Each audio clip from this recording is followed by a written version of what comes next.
Musicians don't make a lot of money in the music industry. It's coming out of you. So whatever you made from that album, you get that after whatever has been paid off. So it's like a loan. That is a hard pill to swallow.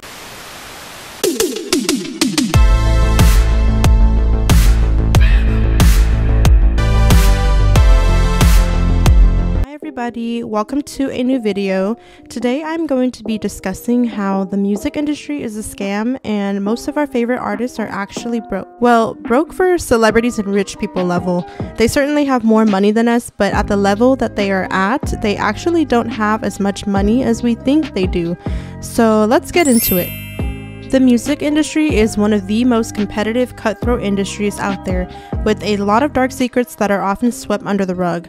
Back in the day, it was common for aspiring artists to audition for talent agencies or shows, or for artists to start at an early age. It was a lot of networking and connections to the industry through people you know, and it's still extremely competitive, and people would definitely step on other people to get on top.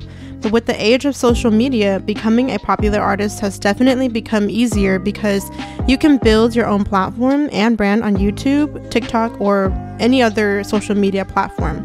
So these platforms allow you to become noticeable, and if the public likes you enough, then you could get scouted by a label rep or an agent. A genius album, and the two biggest artists that have huge record deals are Addison Rae and Bad Baby. Yeah, Bad Baby. Catch Me Outside, girl. Yeah. Okay, let's stop pretending they have talent, please. I don't know if what they did. I don't know the dances that she did on TikTok. I'm sure they were very impressive. Maybe she should go with Gil and learn Janet Jackson's choreography like we had to. Or stand in front of Diddy, Jay-Z, or L.A. Reid and sing and prove yourself every day like I had to. Nowadays, the gatekeepers are gone. Everybody thinks they're a star. Everybody can be a star. You can fart the national anthem on TikTok, and you're more famous than me. You're more relevant than me. You have bigger numbers than me. Congratulations. Some of these social media artists sometimes just decide to go the independent route because they enjoy making music from their own home studios and just not being signed to contracts. Chloe Bailey from the sister duo Chloe and Halle actually spoke in an interview on The Terrell Show about how artists don't get paid as much as we think they do. We just assume because of the glitz and glamour portrayed on social media that our favorite artists have got to be making at least millions if their music is everywhere. Also, musicians don't make a lot of money in the music industry. That's why you see a lot of people, they have brand deals and brand sponsorships. That's where the coin comes from in touring. But like music itself, you're actually losing money. Almost the music is almost like the ad. You know what I mean? So it's a business, and sometimes it's sad to think of it that way, but that's why tours go big and everything. That's where you make your money and the big brand deals. So that's like a fact that not too many people know. They think it's like this huge high life thing, and yes, you might get a big lump sum of money in the beginning, or you might have a huge recording budget and you think the label's paying for it, but at the end of the day, you're paying for it. It's coming out of you. So whatever you made from that album, you get that after whatever has been paid off. So it's like a loan. Chloe claims that with the music business, you're actually losing more money than you earn when you invest in your craft. So she's been known to produce some of their songs herself, and she posts several clips of her doing so.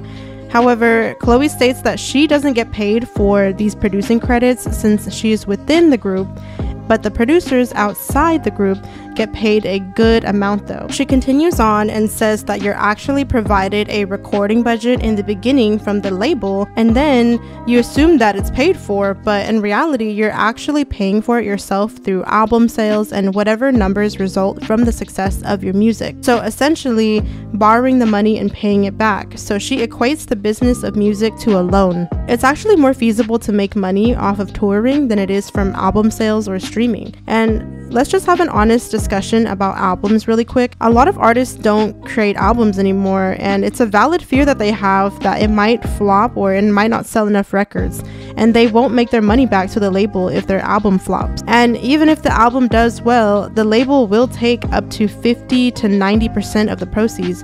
So that's why we also see a lot of popular artists now just doing features, single releases, and prioritizing social media and brand presence over their actual craft. And as Chloe mentions, a lot of artists are taking advantage of sponsorship and brand deal opportunities because that's where the real moneymaker is. A ton of these huge companies would pay thousands or even millions to have a celebrity face on their brand. So let's talk about how Rihanna hasn't released an album in almost 8 years. Thank you. The Navy needs new music, Rihanna. Oh, girl, who sent you? I'm like, where they at? As much as everyone wants Rihanna to return to music, I wouldn't blame her if she felt pressured because of how competitive the music industry is today. It has changed a lot since she released her last album, and besides, she's making way more money off of being a CEO who built her own empire. So if we're speaking of brand deals and sponsorships, that comes with the discussion of celebrity businesses and brands. Rihanna created her own company that we all know as Fenty Beauty, the famous cosmetics line that was one of the few beauty brands that launched 40 shades of foundation that included complexions ranging from light to dark skin colors. And she also later expanded to 50 shades of foundations and concealers. So safe to say that her Fenty Beauty brand did a great amount in numbers, and she's made billions off of this brand alone, which made her the billionaire that she is today. And her beauty brand alone surpassed the success and popularity of major cosmetics lines that were already existing before, just like Kylie Cosmetics, MAC, and even Maybelline. And not to mention that she's expanded her empire from Fenty Beauty to Fenty Skin and Savage x Fenty, her lingerie line. And I'm pretty sure she's gonna expand it to some other lines, so we'll see how that looks like in the future. She's definitely made a bigger name for herself outside the music industry because we all knew her as that pop star island girl who had a unique voice and personality from the beginning. But she successfully became one of the biggest businesswomen and moguls out there after taking a huge long hiatus from the music industry. Selena Gomez is another example of a celebrity slash singer who also created her own beauty brand called Rare Beauty, which has also done numbers in sales as well. She still makes music and she takes acting gigs here and there while managing her company, so she isn't as business focused like Rihanna was, but it is reported that one of her blush products alone made $70 million in revenue. You got money. He got money. Get it all for him. Ariana Grande is another popular artist who decided to create her own beauty brand and even fragrance line. She founded REM or REM Beauty, that is popular for their highlighters and perfumes, and especially the space-like aesthetic of the products and just how creative the effort is. And I believe REM Beauty ranks as 4th of one of the most successful beauty brands in 2023. And according to Forma Brands, REM Beauty actually reached $84 million in sales in 2022. So yeah, I understand why a lot of these artists are going off and creating their own brands and kind of just ditching music. Another thing I want to include is the McDonald's meals that are celebrity sponsored. Popular meal collaborators include Cardi B and Offset, BTS, Saweetie, even Mariah Carey once had her own McDonald's meal. So McDonald's was pretty smart for doing this again because they had done celebrity sponsors before, but it was recently brought back with the more current popular celebrities, and the way both parties can make money off of their fans and benefit, that's just a really smart move, especially because, you know, BTS has one of the biggest, most insane fandoms out there. They knew that all their fans were gonna go and buy their meals. And apparently Justin Timberlake back in the 2000s was paid $6 million to sing a 3-minute jingle, the I'm Lovin' It song, for McDonald's. So $6 million for a 3-minute song, that's insane. Another artist who made bank off of her collaboration with McDonald's was Saweetie. Now, I couldn't find exactly how much she made off of the sponsor, but headlines say that it was one of her biggest collabs yet. So Saweetie is pretty much queen of the sponsorships, and good for her because she's marketable and smart when it comes to business. She knows the music industry is tough and competitive, so she's making the best of her career with sponsors. And she has collaborated with huge companies like Hidden Valley, Pretty Little Thing, Sinful Colors, and there's a lot more that she promotes on her social media. And she for sure takes the brand queen name, and not to be shady because I love Saweetie, it was alleged that her album sales didn't go too well, but she is really smart and she knows when and where to get the bag. So let's briefly talk about record labels and how the business is slowly being exposed and are losing money. Record labels are full of shady, greedy, and money-hungry people with a lot of authority and power that are willing to take advantage of aspiring artists who are desperate with a dream of becoming famous and rich. I had made a video before about how boy bands and girl groups who sign contracts to labels are not permitted to leave the label until they have produced the amount of albums required on their contract. So this leaves a lot of artists in debt, and they're not able to leave the label or break the contract until they pay back the money that they owe. Just like Chloe mentions how the record label business is like borrowing a loan in hopes that they will give you everything they promised: fame, money, anything that you ask for. before. Even Doja Cat, who started off as an independent artist making music in her room, she said on Instagram Live that she missed making music for fun. Just have fun and like just jam and like make some. Like I haven't done that in maybe 5 years. I made my album, put it out, but that's like a requirement. Like I have to make that. Like I had to make that album.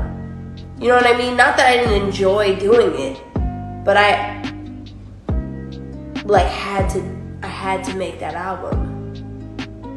She used to be able to make music carefree on her little laptop in her home studio, not worry about anything like sales, numbers, or contract. But since she had signed with RCA Records, she owed a lot of her time and effort to the label contractually. Although Doja Cat is a bigger artist now that she's signed with the label, she sacrificed a lot of herself just to get that fame and publicity and success. There are a couple of independent artists that decided to either stay independent or eventually make it big on their own. So Chance the Rapper is one of the artists who made it pretty big just being an independent artist. And that's something I didn't even know about him. But he even won a Grammy and other awards without selling physical copies of his own music. Now, Frank Ocean is another big name that I feel like is universally loved by, this younger generation. Frank Ocean actually was ghostwriting for several popular artists like Justin Bieber and John Legend before making his own music, and he was known to have scammed the record labels, which I'm thinking about making a separate video about, and was really smart with navigating business within the music industry. And he cut ties with Def Jam Records in 2016 and decided to become an independent artist. He produced Blonde, which I would argue is his best and most popular album,